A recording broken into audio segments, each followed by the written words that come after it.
Good afternoon, and welcome to the pilot episode of Showstoppers TV. We hope that all of your friends and families are safe and well, and we appreciate you joining us today for today's segment titled Health Tech and Staying Connected in the Age of COVID-19. We know how challenging it is right now to do business, and we believe that by bringing our extensive event production experience as creators of media showcase events to the digital screen, we can provide all of you an efficient conduit to interact with multiple companies as we cope with today's new reality. But first, let me go over some housekeeping. I'm guessing that many of you are familiar with the Zoom platform. I would like, however, to go over some basic information about today's event. Much like a regular press conference, you're sitting in a room, your video is disabled, and by default, your audio is turned off. In order to keep this engaging, each company will have a total of 10 minutes. That includes a few questions and answers if time allows. We do support raising your hand and audio questions for a Q&A after each presentation. To ask a question, all you need to do is mouse over your control bar on your screens and locate the hand icon. Press it, and we will see the hand be raised on our side. We'll unmute you, and you'll be able to answer a question. After your question is asked, the presenters will answer your question while we mute you, and we'll move on to the next question, of course. We can't promise to answer every question, but in the order they arrive, and until we run out of time, we will unmute your microphone, allowing you to ask that question. Most importantly, remember, be on the lookout for a button that says, release my audio. Because of time limits, we encourage you to continue your discussions in the breakout rooms that will follow this press event. As we are all learning how we can better communicate in this digital world, if this doesn't work well, we will hold all questions for the separate breakout rooms. Earlier today, you received an email from my partner, Steve, with links to the press kit. With that email, you now have direct access to complete contact information, bios, product information, and more for each company. We also invite you to visit showstoppers.com/online, where we've placed a large button, and the same information that was in the email is now available there as well. In that same email, we have links for the breakout rooms. The breakout rooms will allow you to continue your conversations. Sorry. My apologies. The breakout, Michael, do me a favor, mute me. Oh, yeah, I see what's going on. Sorry. There we go. The breakout rooms will allow you to connect directly with each company and continue your conversations. The breakout room link is also available online at showstoppers.com. After the event, simply refer to your email or online and click on the appropriate company link. You can end your meeting with one company and move to another company by selecting the appropriate company link. These rooms are all password protected. They are not moderated, and we have provided a link. We have provided you the passwords in an earlier email. And just to let you know, we are recording this event. If you wish, we will send you the recording on demand. It will be available to you. And finally, we value your opinion greatly. We know that this is a new experience for many of you, and we want to hear from you directly. In your email, as well as on the online resource, we have provided a link for a survey. We would appreciate it if you take a few moments and let us know your thoughts. So let's get started. Our first guest host is Ed Baig. Ed is the former personal tech columnist and reporter for USA Today, Money and Tech section. He weighs in on tech trends from 5G to AI and reviews the most important new consumer tech products. Prior to joining USA Today in 1999, Ed was on the editorial staffs at Businessweek, USA News and World Report, and Fortune. Before I introduce Ed, I want to remind everyone that Ed's appearance today is in no way any kind of endorsement or recommendation of the companies that we are presenting today. Ed, welcome to the show, and thank you for being part of the event. How have you been? Okay, like everybody else dealing with this crazy crisis, working from home, so which I'm sure almost everybody out there is doing as well. Yeah, it's That been, was USA Today and US News and World Report. oh, thank you. Thank you. Absolutely. Anyway, thank you all for joining. And thanks, Dave, for that little disclaimer. I am not endorsing the companies. I'm here in a journalistic role. And we'll be asking some questions and trying to learn about these companies just as you all are. And Dave mentioned that there'll be opportunity, because we don't have a lot of time with each company, for you all to visit with them directly in the breakout rooms after this presentation. But we have 5 to 10 minutes with each company, and time allowing, we'll take a few questions right now. So real quickly, excuse me, I'm going to rattle off the number of the companies that you're going to see in a moment, and then we'll jump in. So we're going to start with CarePredict, go to the IoT Consortium, MaxPro Fitness, Numa, and Terawatt. So with that, we're going to start with CarePredict and bring in Jerry Wilmink, who is the founder of CarePredict. And hopefully Jerry will show up on my screen in just a second.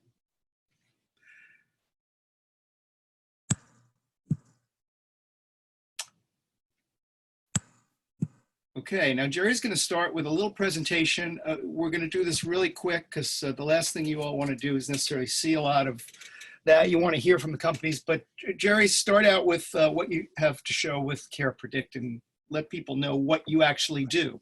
Yes, thank you for this opportunity. I know during this dark and very scary time, I'm honored actually to present as our Chief Business Officer at CarePredict, a breakthrough technology that literally can do automatic contact tracing in a senior living or nursing home community. So we can identify and actually test the seniors that may be infected with COVID-19 to reduce the spread of those individuals. This breakthrough technology we made over the past 3 weeks after working closely with our customers, seeing the challenges that COVID-19 has presented to seniors that live in nursing homes and senior living. Now, obviously, we're talking about COVID-19 and how it's impacting all of us. It's obviously impacting this senior community that you guys are dealing with. What have you learned just in these past few weeks and how your product and service can help during this very difficult time? Yeah, I mean, over the past few days, it's been very heart-wrenching to see that the number of nursing homes and senior living communities has increased from 146 up to 400, almost a 3-fold increase in the past week. And this is really, really disappointing and scary because these senior living communities are currently using manual contact tracing. And so we've heard this term by Dr. Fauci and others, but the idea is with manual contact tracing, what you do is you identify, test, and isolate contacts that have been made to that individual that has been infected. I have a really simple graphic on the screen here. Is this, can you see this clearly on your side, Ed? I can see it. Hopefully everybody can see it. Yeah, so this is how the process works. And this is what most nursing homes or senior living communities are doing with manual contact tracing. Say mom is unfortunately confirmed to have COVID-19 in her senior living community. They would then go to mom and identify and list all of the people that she had contact with. So her contacts, Bill, Bob, and a whole host of other missed contacts. So with Bill, they test Bill, they see he has symptoms of COVID-19, he tests positive, and then they isolate him and then do the process again where they actually identify all of his contacts that he has made over the past 14 days. Bob, for instance, has no symptoms. So they deem that he actually tested negative for the test, and so he has a very low transmission risk. However, with mom being 85 years old, she can't remember every single one of the individuals, the healthcare personnel, the family and friends that visited her, and the other staff in the community that she spent maybe a half hour with that she couldn't remember. These are carriers. These are potential carriers or vectors that can be rapidly spreading throughout the senior living community. So our team at CarePredict over the past 3 weeks quickly realized that we need automatic contact tracing. We have the tools to identify where these individuals are and how long they particularly were exposed to other individuals, so we could make this digital. We could automatically tell them all the individuals that this particular infected person had come in contact with, both staff and residents, over the past 14 days. So our customers have been just really impressed with this. And because it really at their fingertips, within seconds, they can know who has been exposed, what locations have been exposed, who spent time in those exposed locations, and where did that potential carrier move throughout the community. And the beautiful thing is, it's simple. All it consists of is our wearable device, which the seniors and the staff wear in these communities or nursing homes, our wireless location beacons, which confirm the location throughout the community, and then our software, which puts at the fingertips of the staff exactly where that individual was over the past week, 14 days, or even a couple, even years back in time. One sample image to show you kind of how this works, and I'd love to, in the breakout sessions, go into more detail and give a demonstration, but this is how it works. Quite simply, say unfortunately a senior living community identifies that John has COVID-19. He is quarantined and provided care. The staff run the CarePredict contact tracing software, and they quickly identify the 3 individuals, Larry, Mark, and Susie, that he had interfaced with over the past few days. Larry on Monday for 3 minutes, Mark on Monday for 15 minutes, and Susie for 120 minutes at 9:10 a.m. So you get the time, the date, and the exposure duration. They then can take that information, go to Larry, Mark, and Susie, look at their symptoms, see if they're asymptomatic or pre-symptomatic, and then do even a COVID-19 test. In fact, Susie was infected, so they quarantined Susie and then asked her further questions and actually ran our software again. So it's very simple, and it allows the machine to do the thinking rather than requiring mom or the infected person to try to remember all of these things. Now, how many, obviously your customers are the nursing homes and senior facilities. What kind of costs are we talking about here to make? We have actually, due to this time, we have offered this free of charge to our current customers. We've added this entire pinpoint tool set, which you'll see in our press release, which includes the contact tracing, the replay maps, and also location tracking. That is all included for free with our customers. And for customers that don't have CarePredict yet, we can work with them to install the product, the beacons, the software, and train their staff once we're allowed to. For your non-customers or the companies you're trying to reach out to, what kind of cost are we talking about here? The cost actually is contingent on the size of the community and the number of staff and residents. We typically, our retail product is $450 for our wearable, the beacons, and the monitoring services then are $70 per person per month. And that's for our in the home use. But it basically scales from there depending on how many seniors are in that community and also how many staff members are there as well. And in terms of home use, how does that work? Because we've been talking about nursing homes and senior citizen facilities, but how is this used at home? I mean, we all are familiar or about these various beacons that I've fallen, can't get up, those kinds of things. We've all seen that. Do you do the basic stuff and you take it from there, or what for the person at home? Yeah, so great question. CarePredict was founded by our founder CEO, Satish Mova. And the technology he developed consists of the wearable and beacon technology.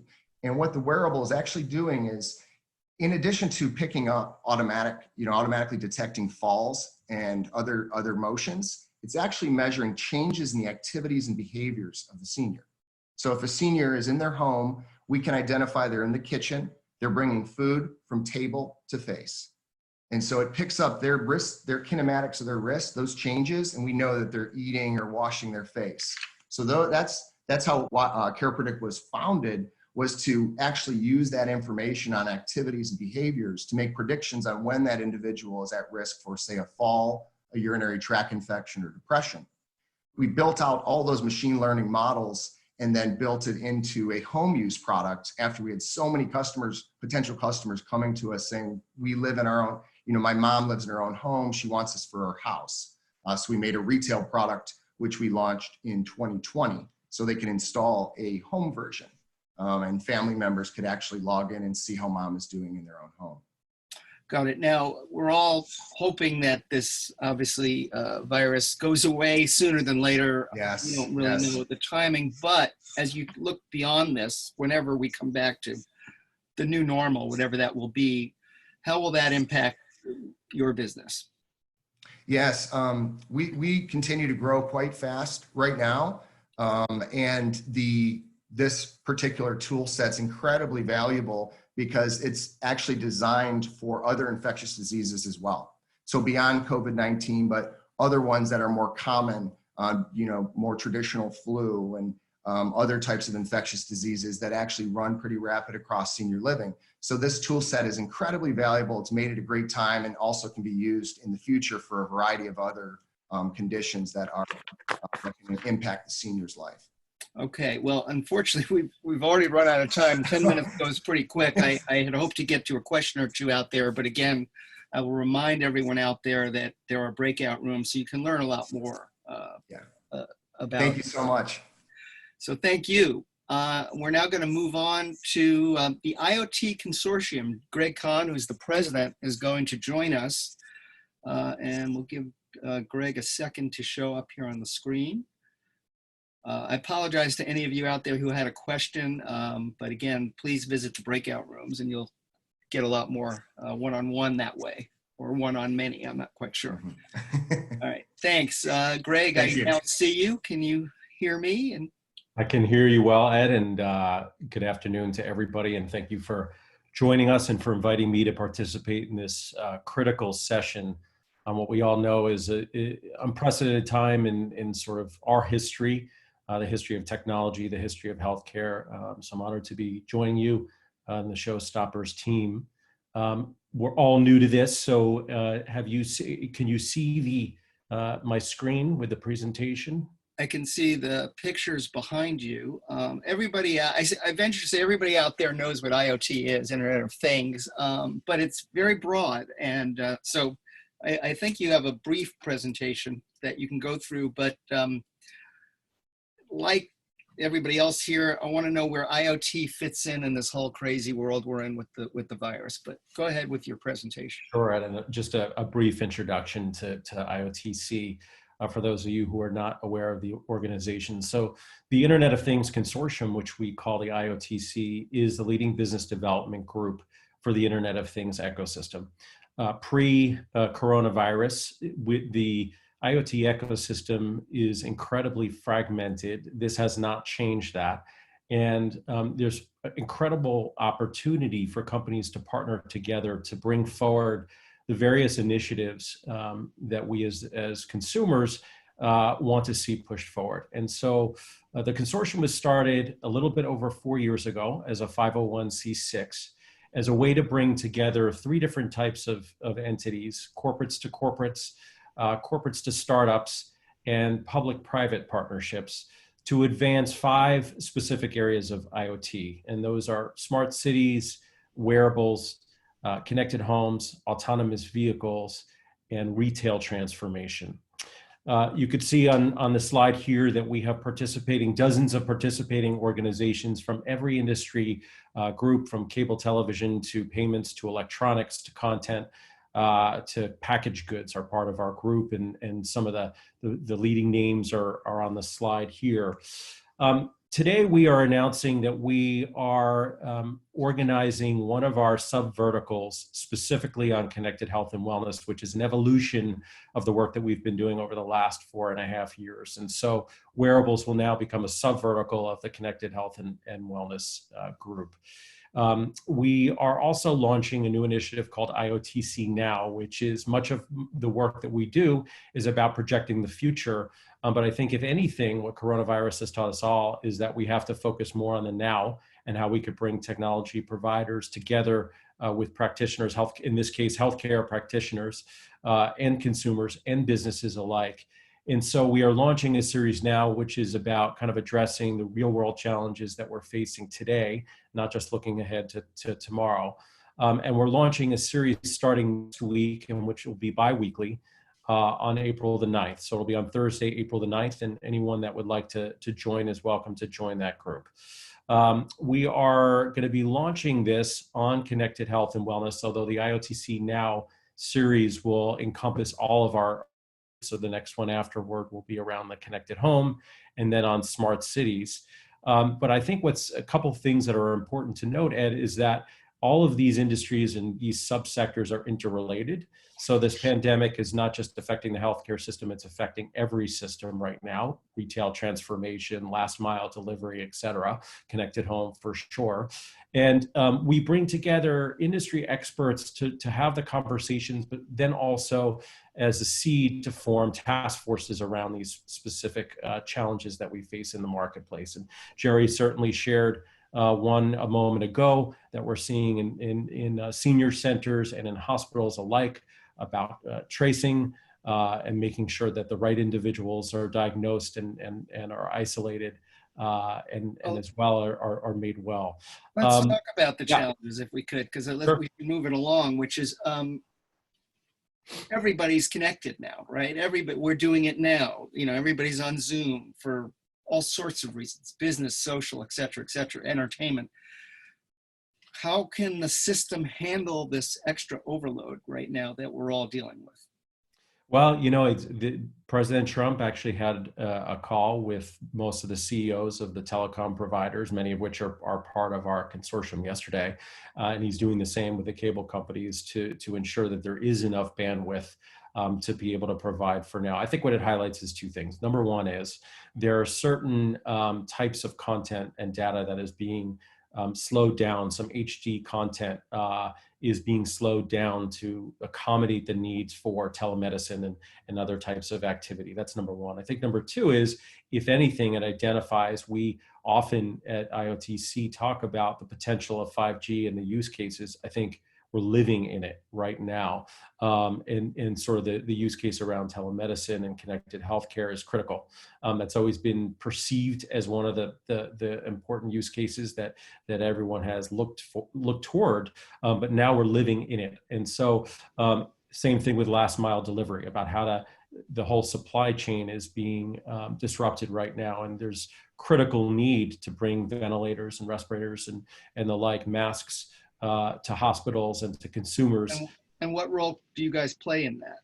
We facilitate the right players in the ecosystem, Ed. So, you know, if you can imagine how complex it is, and you're seeing it play out from a federal to a state level, that states are having to fend for themselves in this current environment. And so, because we have deep relationships with a lot of the city leaders in the country, as well as industry, we can help companies move quicker. We can help the healthcare system move quicker. I think, you know, in an era like this, speed and efficiency is of the utmost importance. Is that we've got to get folks to collaborate that traditionally haven't collaborated together, and there's no more critical time than now, Ed, to do that. And so that's why the consortium was set up. It's to solve business challenges and now health challenges at scale, with the right players, having the right conversations in an effort to be able to move more quickly. Now, by the way, are you done with your presentation?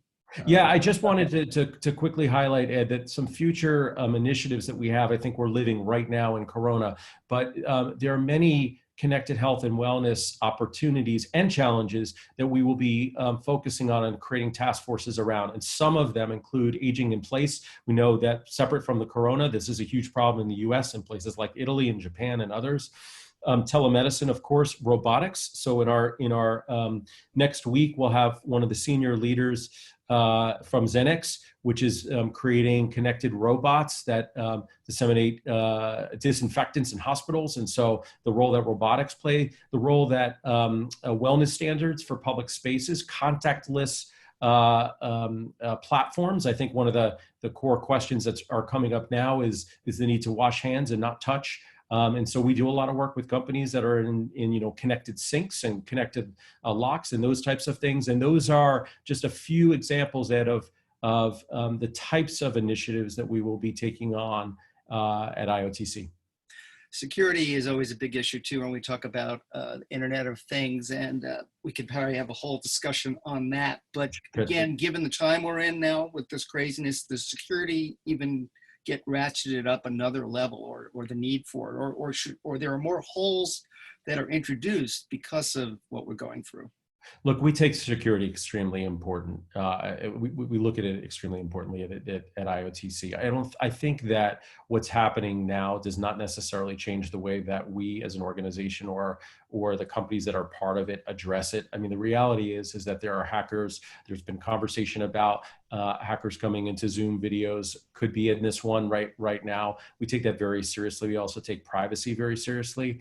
I think that there are a couple of things. Number one is that any product or service needs to be thought of as secure by design. So when it's being designed, there needs to be certain protocols that are put into the marketplace, put into that product or service, so it's certified as being secure. I think that the second piece related to privacy, which is coming up now related to contact tracing and video enablement, mobile tracking, et cetera, is that there's going to be a new paradigm about how people think about privacy with respect to public health or public safety. We are now in a situation where a lot of folks, we've done our own research at IOTC, where people who before said, I want to keep my information private, when it's presented to them that in the face of a global pandemic, they're willing to give up their information. So when you think about temperature sensors in buildings and tracing individuals when they go into schools, or they go into on buses, or they go into large festivals where you can cruise ships where you can perhaps infect a lot of people, they're more willing now to give up that information for the public good than they were even 4 weeks ago. Something that we take very seriously, that's part of the task forces that we develop together, and is the companies working together on these challenges. But security is not going away as a challenge. Okay, are there any questions out there? I do see some hands raised, so why don't we take a question?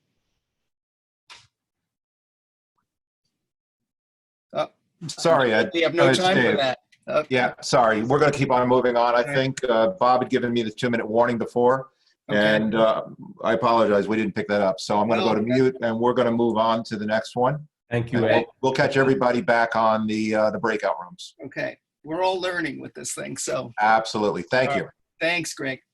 All right, we're moving now to a very different kind of effort, although I suppose you fit into IoT as well, which is Max Pro Fitness, and we have Nazar Akil joining us. Nazar, let's bring you up. There you are. How you doing? Hey, great. Thank you for having me. So I already see in the background probably what you're about to talk about, which is some of your fitness gear. And again, we're all stuck at home and we can't go to the gym. So what's the next best thing, right? Exercise at home if you can. That's where you guys come in. So talk about what's new with Max Pro, and again, how this coronavirus, this is the theme for everything, is affecting you guys. Yeah, we have really some fortunate side effects and very unfortunate events, I believe, at the moment. So Max Pro Fitness, we're actually a pretty young company. We're a startup. We debuted at CES in January. And yes, we do have a tech product because it is IoT, it is connected fitness. And really was one of the first connected fitness products related to resistance. So people have been tracking their workouts on Fitbits and Apple Watches, and it's become a very popular trend. People like to get credit and record what the effort that they put into their workouts. So we actually were looking to do that on the resistance side because when we first started, there wasn't anything towards that area.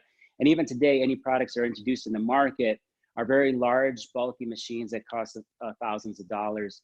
What we did is we actually personalized it. We reduced the size of it. We made it portable. We made it lightweight.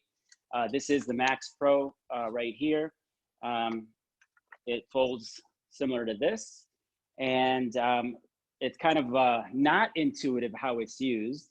And I will talk more about the kind of effect of the COVID-19 pandemic and people being in their homes and what's happening on our business in a minute. But just if we can take 1 minute to watch a video to let anyone kind of have an understanding of how it's actually used, because Sure. Again, it's not intuitive from what it looks like. Okay.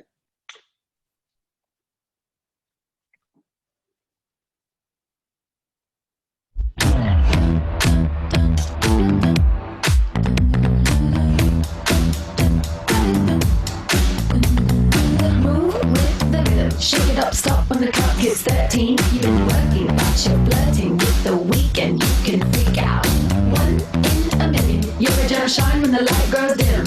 Sing 1, 2, 3, 4. Cause no one can do it like we do it, like we do it, like we do it. Cause no one can do it like we do it, like we do it, like we do it. Cause no one can do it like we do it, like we do it, like we do it. Cause no one can do it like we do it, like we do it, like we do it. We got the right stuff. We put the hammer right down. Wanna be like us? You better stick around. If you want it, you gotta prove it. Like we do it. Like we do it.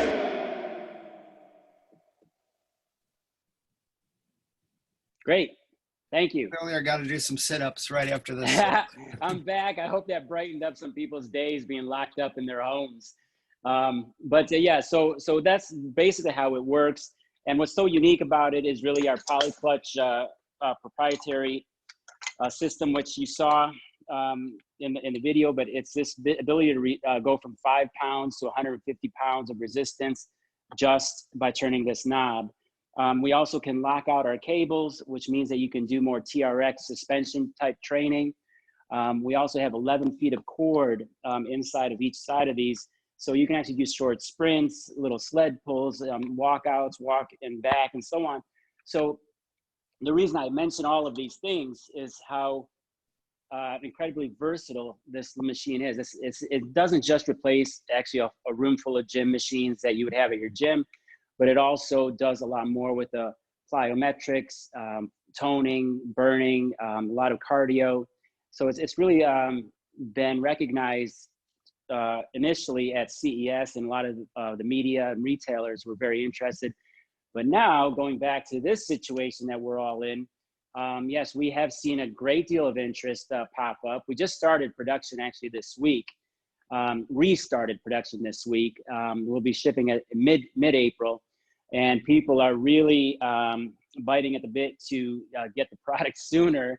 You know, there's a lot of fitness-minded individuals that are stuck at home, and even those who weren't going to gyms regularly, what we've been hearing is, okay, now I actually have time, I'm at home, I can't go anywhere, so I really would like to take this opportunity to get in better shape. Where are these produced? Were they coming out of China or Asia? We're in Detroit. It's coming out of China.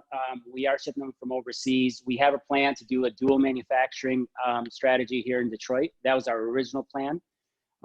We had to change a bit because of financials, but that's in this case, it's worked out because we're actually shut down over here when they've actually ramped up production now. What does it cost? So we have the base Smart Max Pro, which does not have any of the onboard sensors and electronics or the Bluetooth connectivity. That one's $529. And then we have the Smart Connect version, which is $649. So what we have with it though is we also have quite a few accessories. We have even our own backpack for carrying. We have a lot of accessories that go inside of it. We have a jump belt. We have ankle straps. We have handles. How much does it weigh, by the way? We can't travel now, but if we took it on an airplane. Right. This one's 9 pounds right here. The 8.5 pounds for the non-connected version. So definitely it's portable, it's lightweight, it goes into a drawer, and it is travel friendly, which is a big question that we get in terms of TSA friendly. Yes. All right, let's try. We have a couple minutes for a question or two. So why don't we try that?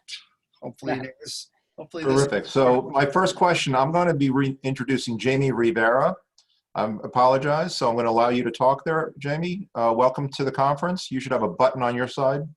Hey, hi. Can you hear me? We can. Yep. Yeah, hi. Mazar, thank you for the presentation. This looks fantastic. I wish you were already in production, actually. Just a quick one. So it is TSA friendly.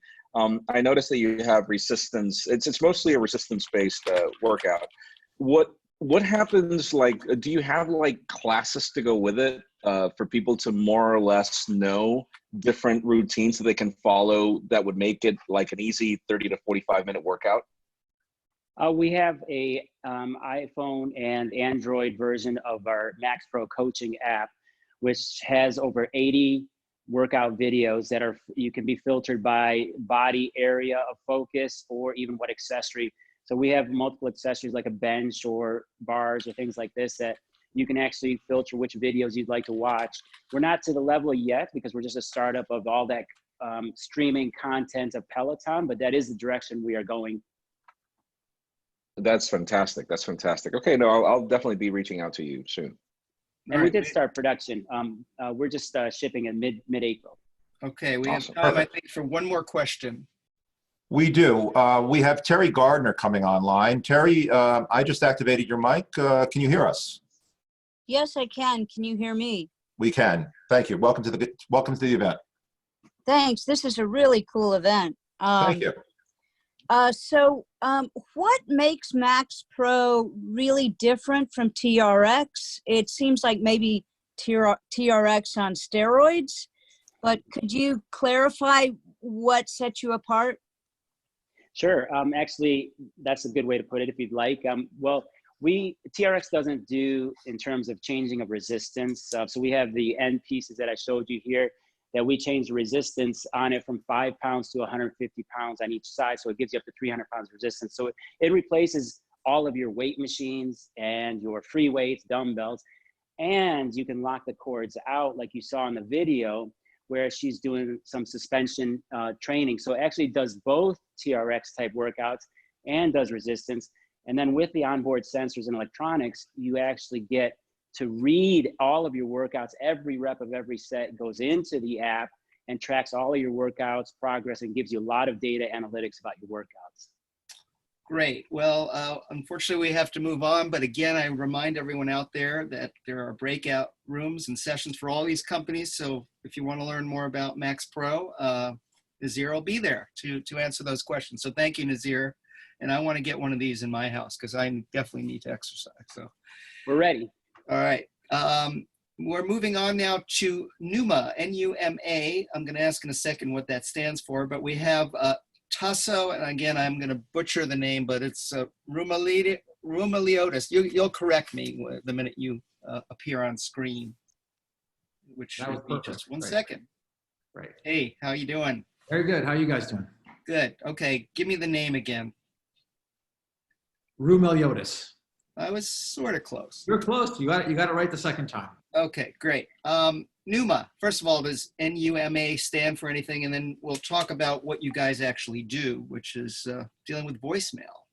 Yeah, it's not an acronym. It's just the name of our assistant. We want to give it some human characteristics because we are there to help be an assistant to a business. Okay, so let's talk about NUMA and your role in all of this. Yeah. So NUMA is really about helping Main Street businesses. I actually grew up in an immigrant family which ran such a business. So what's happening right now with these folks really resonates with me.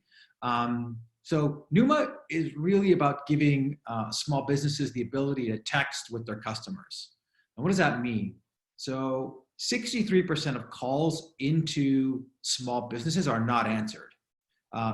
The owner or the manager might be helping an existing customer, or it might be after hours. So what NUMA does is it takes the business phone, which is still the lowest common denominator of how you can reach one of these small businesses, and we make it textable. And we use some of our technology AI to help rescue those missed calls and those inbounds from customers. So for example, a restaurant can use it to take orders. That they, when during busy times when they can't pick up the phone. Hardware stores can answer questions from customers. Like, for example, you have, deck stain that is pet friendly because I'm going to paint my outdoor deck, and you can use that to, help bring the customer in. You can text a picture of a hairstyle to your salon. And if they can do that hairstyle, you can make an appointment, all using messaging. And we do this using a lot of AI and machine learning, which frees up the small business owner and employees to focus on their most important tasks. Okay, so the standard question today, the coronavirus and how it's impacting everything. How is it impacting your business? A lot of the businesses you deal with, they're not able to operate in a standard way. The restaurants now, of course, can do takeout orders, but not sit down. What's going on for you guys given this environment? Yeah, I mean, it's a major, and like I said, you know, I grew up, my parents ran just such a business, and, you know, if it still existed, it would be closed right now. And, you know, this is, small businesses don't have the buffer capital that a larger public company corporate would have. So they survive month to month. So this is a very, very thing that's close to my heart, and also to what we're trying to do. So what we're doing is we are adding features to our, so for the first thing we're doing, and we're announcing it today, is that we're making Numa free during this crisis. What does it normally cost, by the way? It costs between $50 and $200 per month for us, per location for a business. Okay, so it's free. Go on. Yeah, so it's free during the crisis. We said, you know, kind of at least 2 months, but you know, we're going to extend it based off of the feedback that we're getting. And so in addition to that, and so all of our existing customers, we just said, hey, look, we're not going to charge you. You know, that's don't worry about that. And then we're also, you know, offering it to all folks that are not our customers as well. So we've got a kind of a campaign to make sure that people can use the tools for free to help them operate.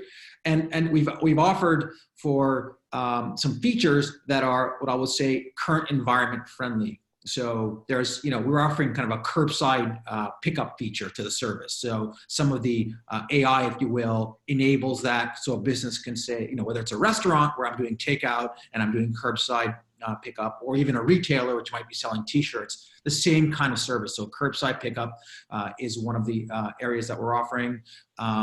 For folks like, you know, if you're a property manager and you need to, you know, do notifications to your tenants.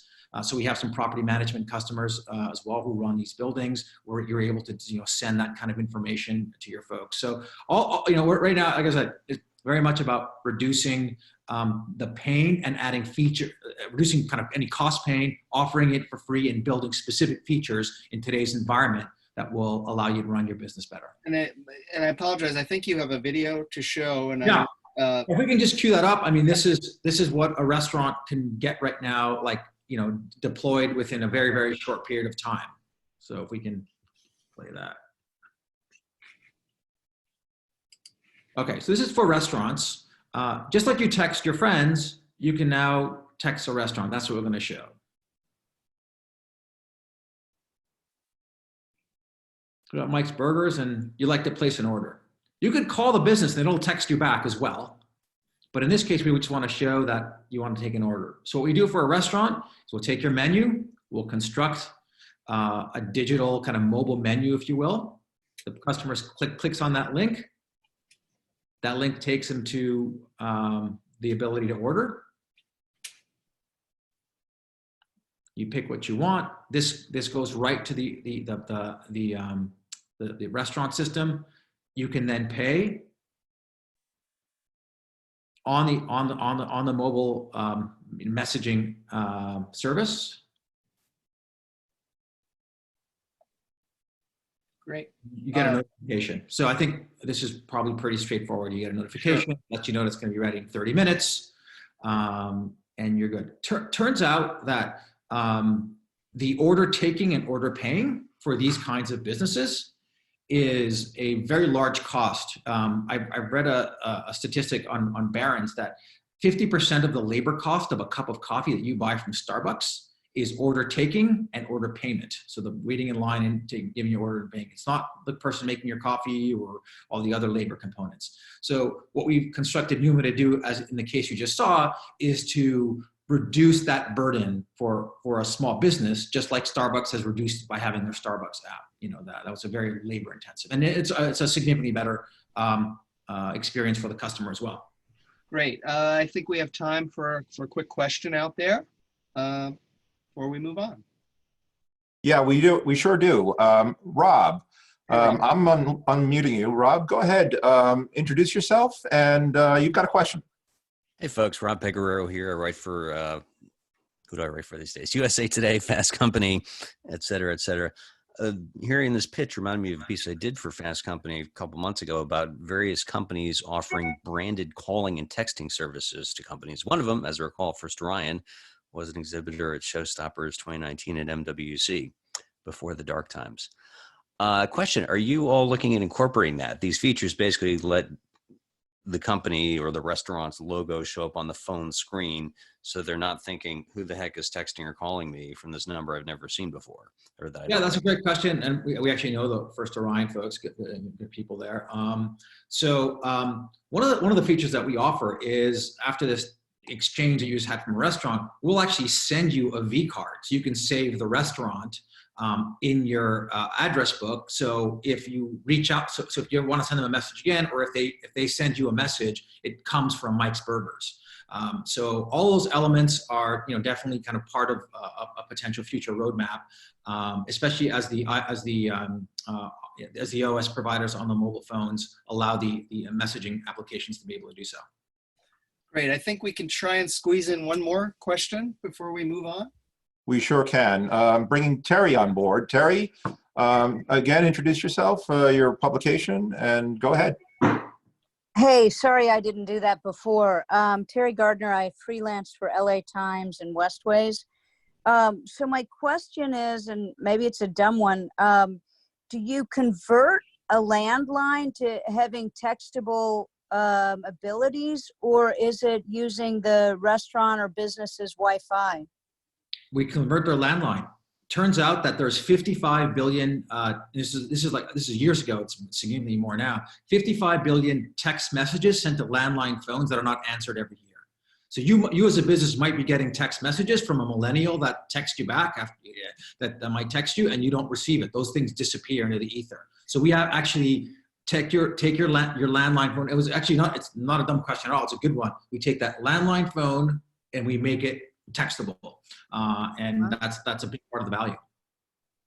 Okay, we may even be able to squeeze. Am I right? Oh, nope. We were trying to squeeze one more in, but we've got to move it along. But once Actually, yep. Sorry, we got one more. I'm going to bring Michael Heiss. I apologize if I didn't say that right. Michael, welcome to the conference. Go ahead and introduce yourself and your publication. Yes, you did indeed. Mike Heiss from Residential Tech Today and Hidden Wires. Interesting, the last sentence you had about converting, making it easy for landlines to deal with text. I mean, I have that. The last four numbers of my cell phone and my office landline phone are the same. So when you're doing two-factor, I can never remember which one it is because everything is starred out. The question is, will you break out and offer as a separate service the ability to integrate landline phone numbers into textable numbers? That would be great. So yes, that is, and I hope I understood your question correctly, but your landline number can now be textable. So if you did two-factor authentication, pick the wrong one. I have the same thing. My daughter's number and my number are the same. So when I'm doing it, sometimes she gets the message because I don't remember the first digits. But if you enable your landline number, you would be able to receive that message, and you would receive it on your phone. Outside of your service? You would need some kind of a service, whether it's ours or somebody else. Somebody needs to have an app that allows you to receive the message when your landline phone has been converted to has been made textable. Okay, thanks. Yeah. Great. Thank you, Michael. We're going to keep on moving on. Thank you. All right, thank you very much. And we are indeed going to move on to Terawatt. Last but not least, we have Francie Jane, again from Terawatt. And we'll give her just a second to pop up here. And I've got to, hang on a second. Hey, Francie, how are you doing? Hi, great. How are you? Good, good. So you deal with something very different than what we've been talking about, coaching. Again, I know we had this discussion before about, executive coaches, career coaches, there's different kind of coaches. So why don't you explain what kind of coaching you offer, and we'll take it from there. Yeah, we offer group, live, and virtual career coaching. So what we do is we take a career coach, which is somebody who's trained in one-on-one facilitation and sharing their insights and psychological insights. Usually they work one-on-one with a professional to help them improve different areas. And so what we do is we say, wow, wouldn't it be great if you could make that a group session? And then if you did it via Zoom, everyone could pay a fraction of the cost of the coaching. So, just the main way to understand our business is that the problem is that that's really valuable, right? If you're having a one-on-one, interaction with somebody and they're teaching you ways to be better at your job, if that experience is about $350 an hour, and it can go up to $1,000 an hour. And those coaches aren't even really being paid hourly. They're looking for a multi-month commitment. And so this is somebody who's already employed, right? Who helping them be better at their job or Yes. better at being an executive. Yes. And primarily now it's usually C-level people at companies, because if you think about it as a ratio of their income, it's very small fraction, right? So if you're making a few $1 million and you're paying $15,000 for a coach up front, oftentimes that can even be reimbursed by your company. But for somebody else to pay out of pocket, you would have to be making a lot of money to throw down $15,000 without having tested something. And so we say, okay, well, if we're able to make it virtual and group and live, and we can put 10, 15 people in the class, you can pay, 1/15 of the coach's hourly rate. And it's a lot more affordable. And so that means that individuals can either pay themselves for, it could be $50 a class, or it could be reimbursed by their corporation or their employer. Now, I understand you do have a presentation that you want to show quickly. Yeah. Are you guys running it or am I running it? I will yield. I believe we are running it. Is Okay, that you guys correct? make it, yeah. Michael? Can we cue that up?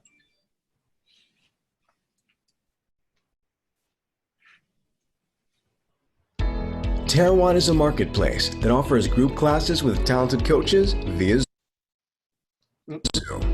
Depending on class size, classes with expert coaches can be as low as $50 per person. The website is easy to use. Check out the courses that are listed. If you aren't able to find the class you're looking for, let us know. We'll build a class for you. Seriously, we will build what you're looking for. Once you're signed up for a course, you'll receive an email with a link to attend the Zoom meeting. During your Terawatt class, you'll be able to see your coach and other fellow students. Courses are interactive, so feel free to ask questions and engage with the lesson.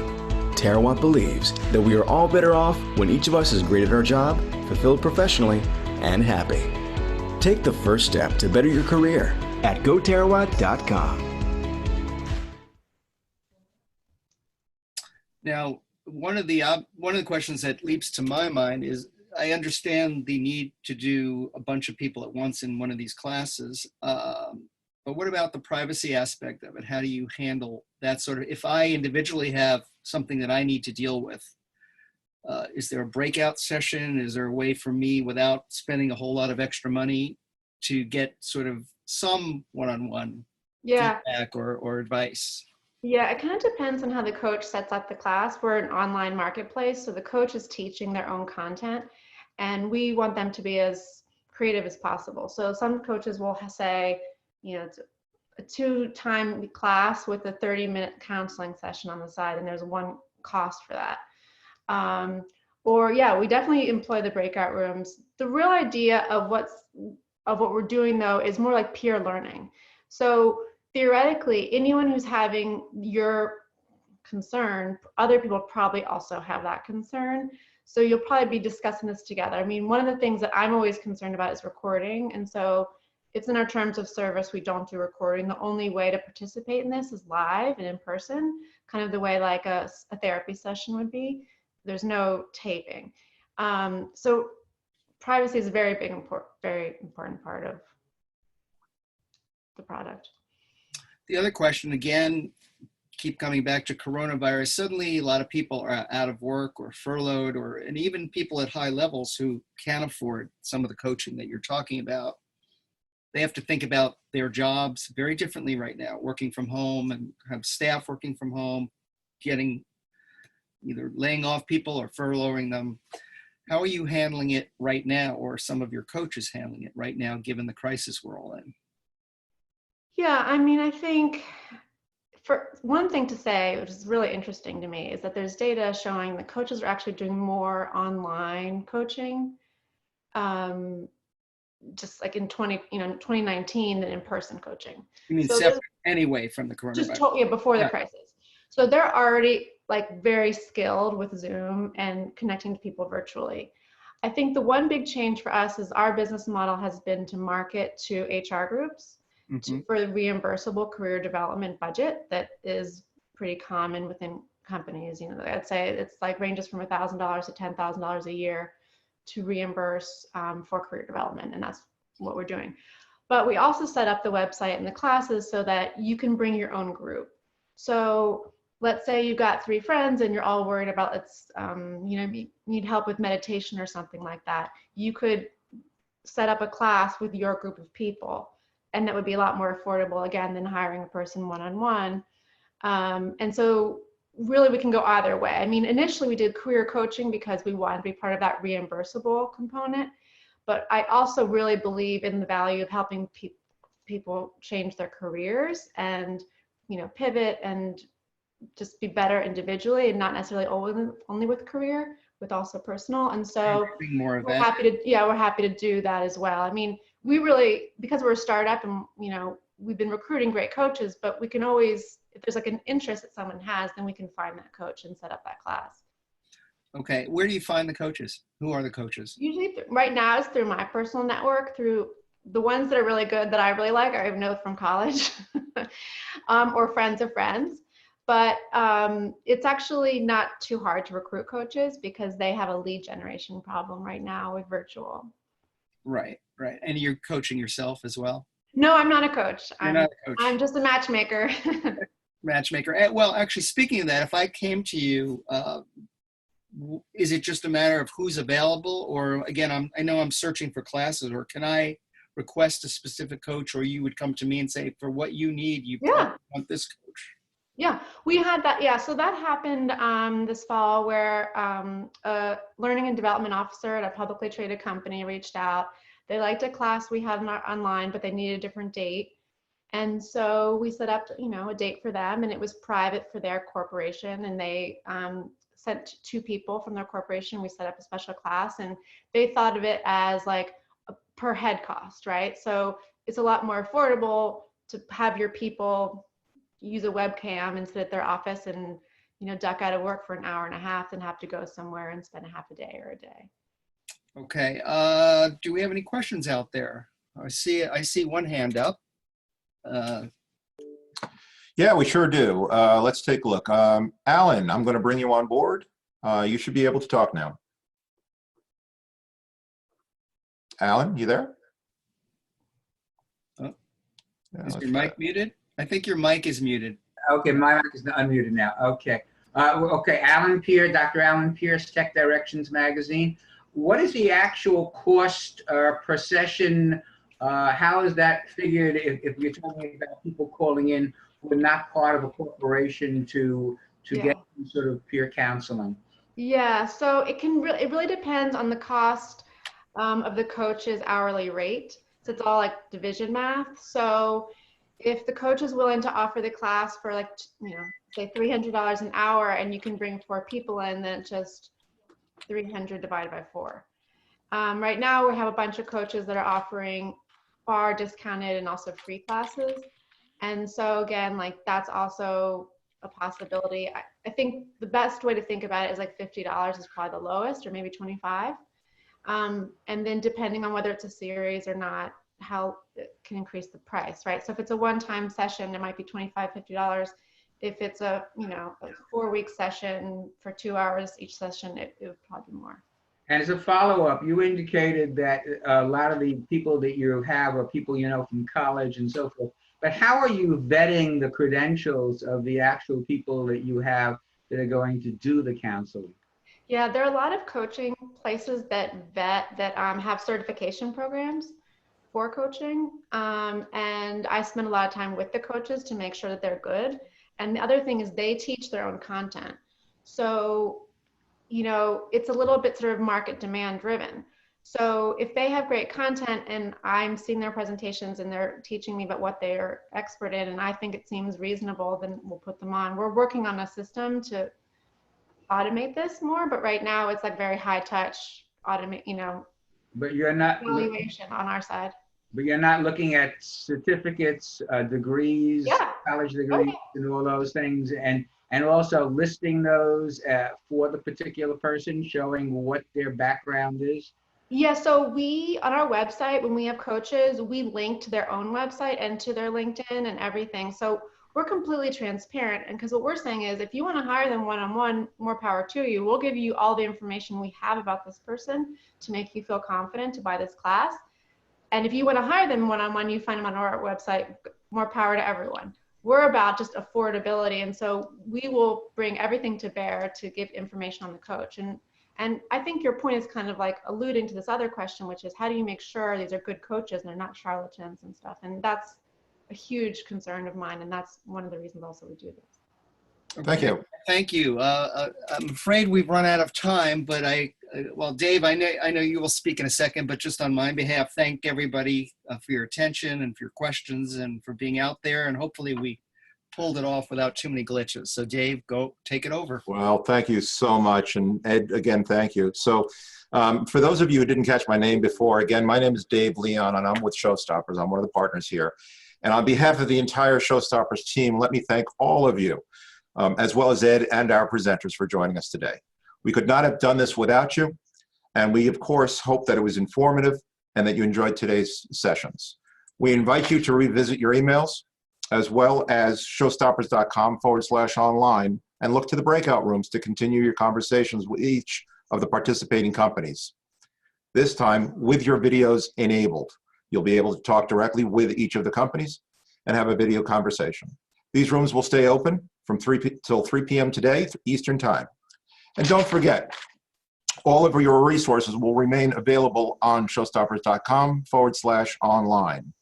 And then most importantly, we look forward to future episodes with different themes in the near future. So stay tuned to see what is coming up next on Showstoppers TV. Take care, be healthy. And of course, we look forward to once again welcoming you in person at a Showstoppers media reception, where I promise we will be buying the drinks. Have a great day, and so long.